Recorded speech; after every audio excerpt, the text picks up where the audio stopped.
So we're in Clovis, California. We just finished installing an extension kit for the oil rub bronze mow and trim. It is the 96945WR, so that's a rot. It's like a wrought iron, so it's as close as you're going to get to the oil rub bronze. Anyway, so the handle had dug in. This handle you can see down here.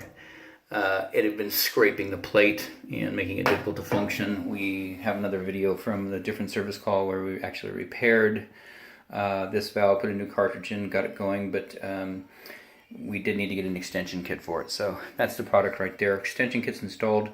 We'd had a conversation with the homeowner that this plate is actually designed to recess into the wall at approximately this point all the way around. So about a 4 or 5 inch diameter hole should have been cut in the wall.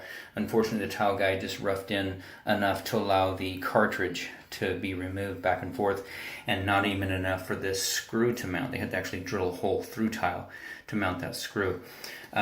So it doesn't sit all the way flush with the wall. What it's supposed to do is there's a gasket on the back side of this plate that once you tighten it down, this area recesses into the wall.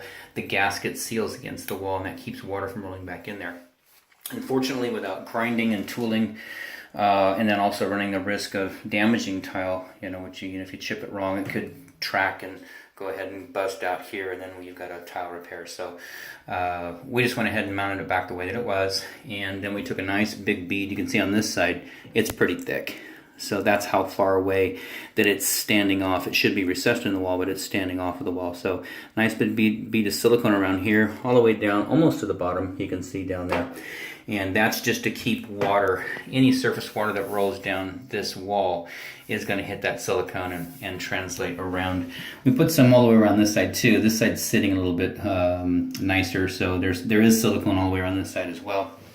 Additionally, in here, the gasket that this normally contains, this tube stop in there, was in disrepair. So we're going to put some more silicone out there. It does dry clear.